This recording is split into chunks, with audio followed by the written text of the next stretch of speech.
देश की जनता को सबसे पहले मैं बहुत बहुत बधाई देना चाहता हूं कि लगभग आज़ादी के 77 साल बाद आपराधिक न्याय प्रणाली, हमारी क्रिमिनल जस्टिस सिस्टम पूर्णतया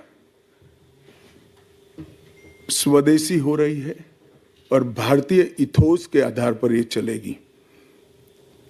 75 साल के बाद इस कानूनों पर विचार हुआ और ये कानून जब आज से हर थाने में अपना काम करना चालू करेंगे, तब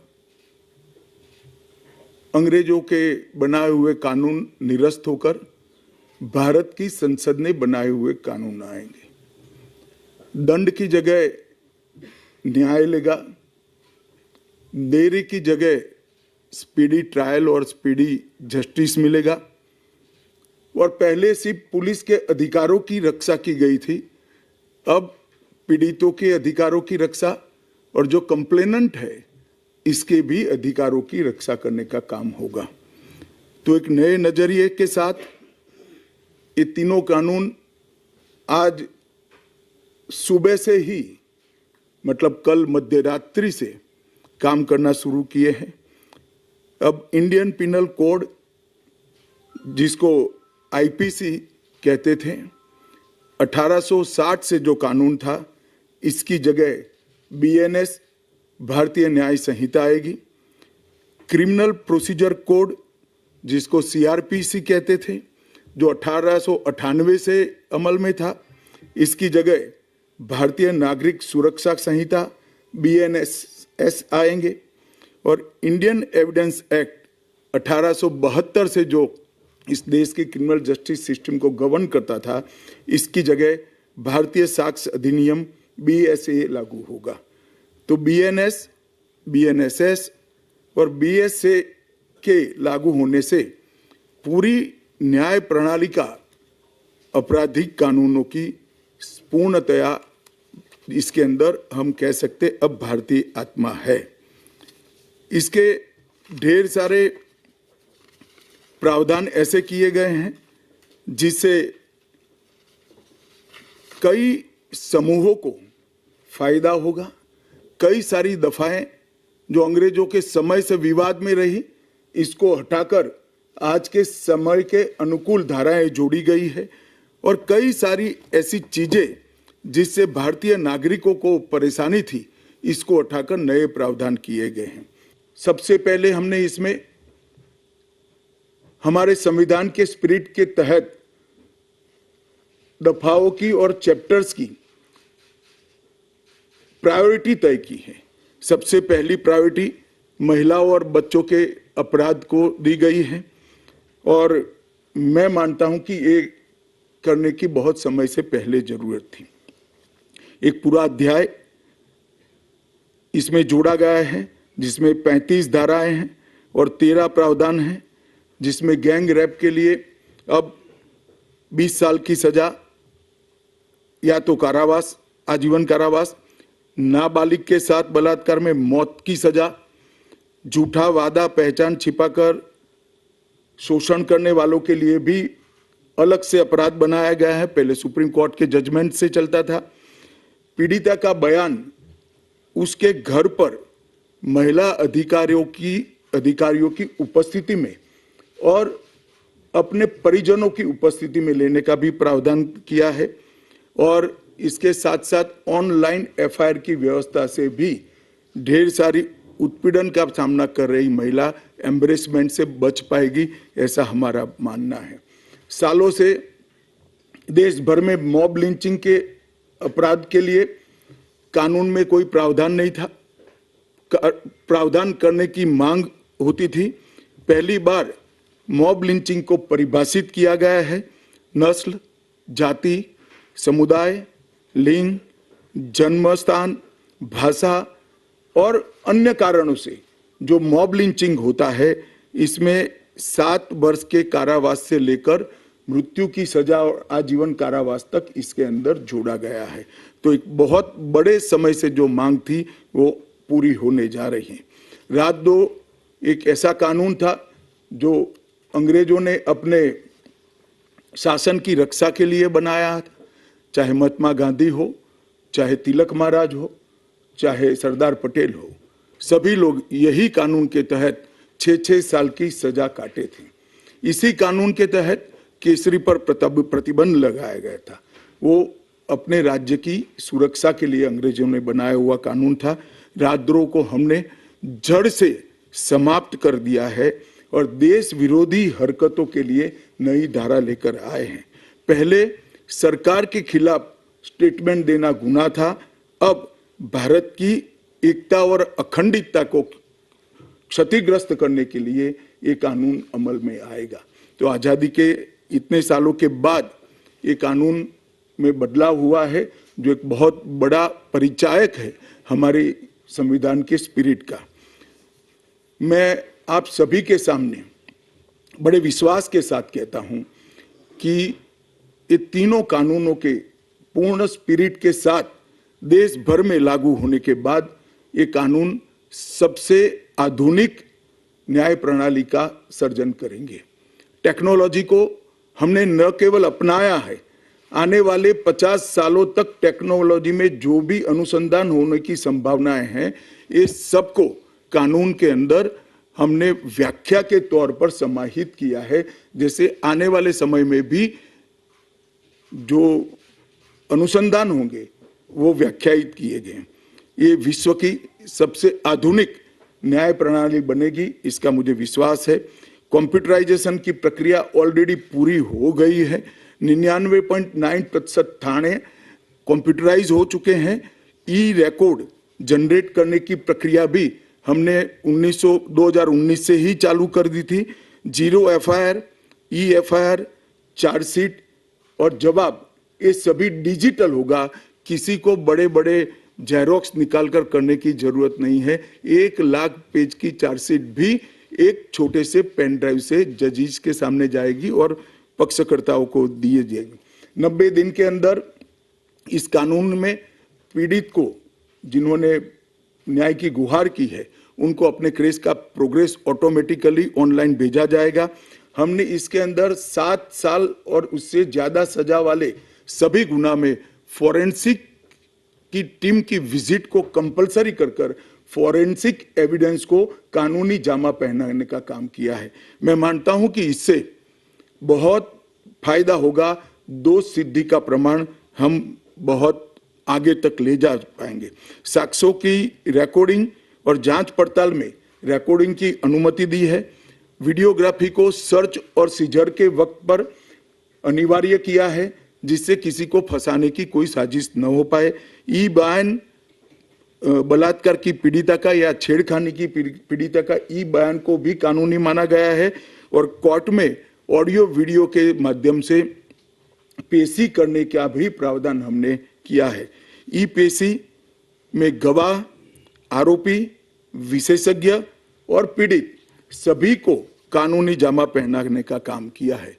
इसमें जो फॉरेंसिक विजिट को अनिवार्य बनाया गया है, इसको हमने दूरदर्शिता पूर्वक काम कर नेशनल फॉरेंसिक साइंस लेबोरेटरी 2020 में बनाकर इसके लिए ट्रेन मैन पावर का सर्जन का काम ऑलरेडी कर चुके हैं। मुझे पूरा भरोसा है कि 3 साल के बाद इस देश में हर साल 40,000 से ज्यादा ट्रेन मैन पावर का फोर्स हमारी कानूनी क्रिमिनल जस्टिस सिस्टम की सेवा में उपलब्ध होगा।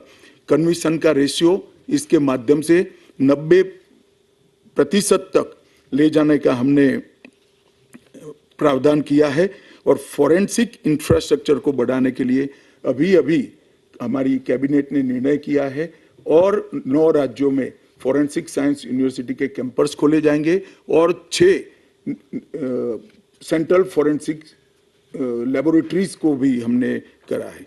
ये कानून विक्टिम सेंट्रिक है। पहले दिनों तक किसी को पुलिस ले जाती थी, परिवार वालों को कोर्ट में आना पड़ता था। अब हमने कंपलसरी किया है कि हर थाने में रजिस्टर होगा और ई रजिस्टर भी होगा कि कौन सा अपराधी पुलिस की कस्टडी में है, जिससे हेबियस के माध्यम से कोर्ट में नहीं जाना पड़ेगा। तलाशी और रेड दोनों स्थिति में वीडियोग्राफी की जाएगी, जिससे पुलिस के अधिकारों का दुरुपयोग न हो पाए। और हमने अपराधियों को बेल को भी लंबे समय तक लंबित केसों में कानूनन बना दिया है, जिसमें एक निश्चित समय मर्यादा अपराध के अंदर जो सजा है उसके अनुपात में हो जाने के बाद जेल सुपरिटेंडेंट की जिम्मेदारी होगी कि इसको बेल पर रिहा किया जाए। तो इसके लिए कोर्ट में किसी को जाने की जरूरत नहीं पड़ेगी। इसमें विक्टिम को अपनी बात रखने का मौका मिलेगा, इंफॉर्मेशन का अधिकार मिलेगा और नुकसान के लिए क्षतिपूर्ति का भी अधिकार पहली बार भारतीय कानूनों में हम करने जा रहे हैं।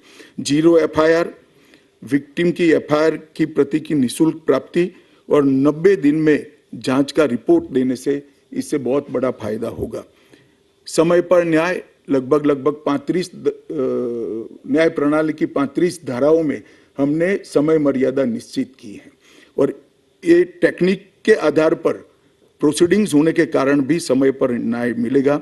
3 दिन में एफआईआर दर्ज करनी है, 7 दिन के भीतर जांच रिपोर्ट पीड़िता के सार्वजनिक करनी है, 60 दिन के अंदर ही अपराध तय करने हैं और घोषित अपराधियों के खिलाफ 90 दिन के अंदर मुकदमा कायम करना है और आपराधिक मामलों में मुकदमे की सुनवाई के बाद ज्यादा से ज्यादा 45 दिन के अंदर जजमेंट की घोषणा करनी है। तो कई जगह पे हमने समय को कम कर बाध्य कर हमने जल्दी से न्याय मिल पाए इस दिशा में काम किया है। हमने 3 वर्ष से कम कारावास में, 60 वर्ष से अधिक उम्र में के लोग जो है, इसमें पुलिस अधिकारियों की पूर्व अनुमति अरेस्ट के लिए अनिवार्य करी है। गिरफ्तार व्यक्ति को 24 घंटे में मजिस्ट्रेट के सामने ले जाने का प्रावधान भी कानूनी बनाया है और 20 से ऐसी ज्यादा धाराएं हैं जिसमें पुलिस की जवाबदेही हमने सुनिश्चित करी है। पहली बार पीई का भी हमने प्रावधान इसके अंदर किया है। साक्ष्यों के संबंध में भी टेक्नोलॉजी को हमने बढ़ावा दिया है। इलेक्ट्रॉनिक साक्ष्यों के प्रति विश्वसनीयता बढ़े, इसके लिए कानूनी प्रावधान कड़े किए हैं। सर्वर लॉग, स्थान संबंधी साक्ष्य और वॉइस मेल, ये सब की व्याख्याएं की गई है। अब न्याय प्रक्रिया संविधान की 8वीं अनुसूची में आने वाली सभी भाषाओं में काम करती हो जाएगी। हमारी स्थानीय भाषाओं के लिए बहुत बड़ा फैसला है। हमारा पूरा सॉफ्टवेयर जो बनेगा वो 8वीं अनुसूची में आने वाली सभी भाषाओं में बनेगा। कानून बनने के बाद, संसद ने पारित करने के बाद तैयारी के लिए ढेर सारा प्रयास भारत सरकार के गृह मंत्रालय और हर राज्य के गृह मंत्रालय और जस्टिस मंत्रालय ने किया है। लगभग 22.5 लाख पुलिस कर्मियों की ट्रेनिंग के लिए 12,000 मास्टर ट्रेनर्स बना दिए गए। कई इंस्टीट्यूशन को अधिकृत किया गया और 23,992 मास्टर ट्रेनर अब तक ट्रेन हो चुके हैं। जुडिशरी में 21,000 सबऑर्डिनेट जुडिशरी का ट्रेनिंग हो चुका है और इसके लिए भी आगे पर मास्टर ट्रेनर्स की कई बैच स्थानीय भाषाओं में तैयार हो गई है। 20,000 पब्लिक प्रोसिक्यूटर्स को ट्रेन किया गया है और लगभग हर प्रोसिक्यूटर को एक ऐप दे दिया गया है और नए कानून छापे हुए दिए गए हैं कि पुरानी धारा कौन सी थी, नई धारा कौन सी है। प्रिजन के 51,224 कर्मचारियों का ट्रेनिंग हुआ है और फॉरेंसिक के 4,000 कर्मचारियों का ट्रेनिंग हुआ है। कुल मिलाकर ट्रेनिंग की संख्या पुलिस में 6 लाख, प्रोसिक्यूशन में 4,000, जुडिशरी में लगभग 20,000, फॉरेंसिक में भी 4,000 और प्रिजन में 10,868 मास्टर ट्रेनर अभी काम कर रहे हैं। मित्रों, ये संहिता के लिए कुछ विपक्ष के मित्र अलग अलग बातें मीडिया के सामने रख रहे हैं कि अभी ट्रेनिंग नहीं हुई है, चर्चा नहीं हुई है। मैं आप सभी को बताना चाहता हूं कि लोकसभा में कुल मिलाकर 9 घंटा और 29 मिनट चर्चा हुई है। 34 सदस्यों ने इसके अंदर पार्टिसिपेट किया है। राज्यसभा में 6 घंटा और 70 मिनट चर्चा हुई। 40 सदस्यों ने पार्टिसिपेट किया है। एक ये भी झूठ चलाया जा रहा है कि सबको बाल निकालने के बाद ये बिल लाया गया। बिल बिजनेस एडवाइजरी कमेटी में पहले से निश्चित था।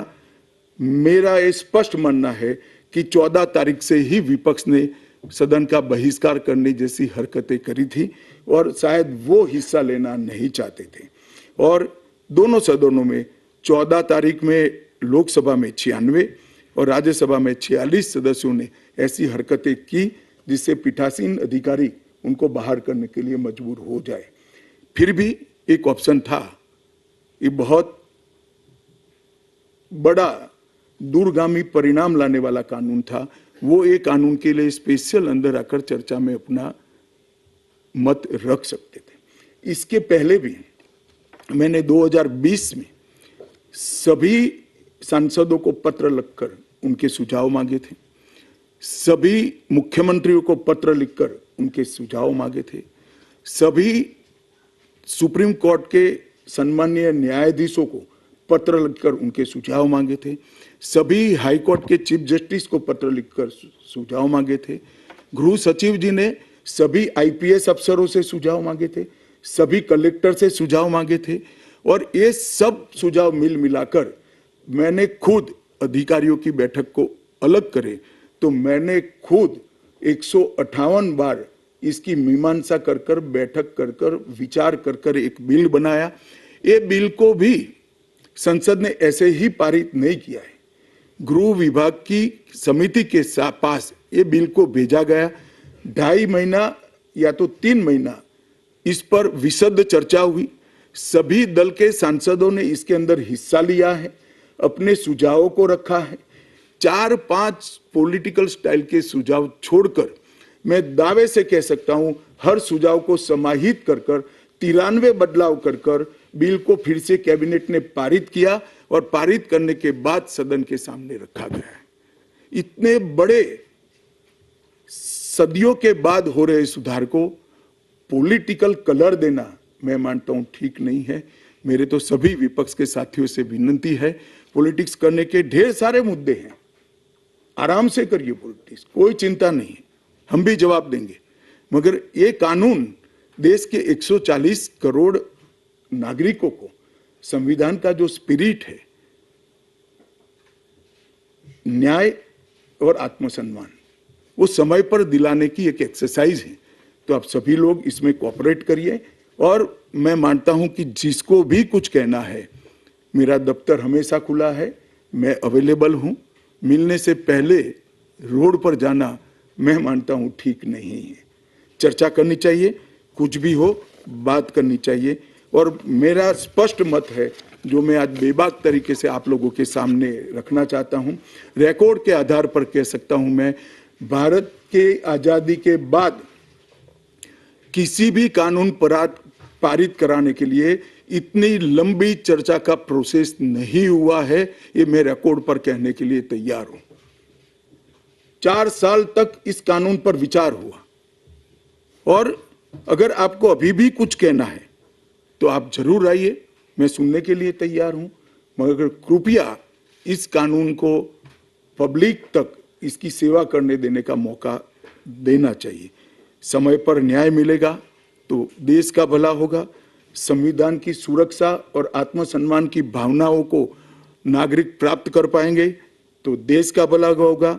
और सबसे बड़ा बदलाव है, हमने थोड़े धैर्य के साथ टीथिंग प्रॉब्लम को देश की जनता ने भी बड़े धैर्य के साथ लेकर सिस्टम को सुधारने का मौका देना चाहिए। और मैं सभी दलों से भी कहना चाहता हूं कि राजनीति से ऊपर उठकर आप इसका समर्थन करिए और जो भी सुझाव जनता के हित में है लेकर आइए। हम इस पर चर्चा करने के लिए तैयार हैं। आप लोगों के मन में कोई बात है तो आप जरूर पूछ सकते हैं।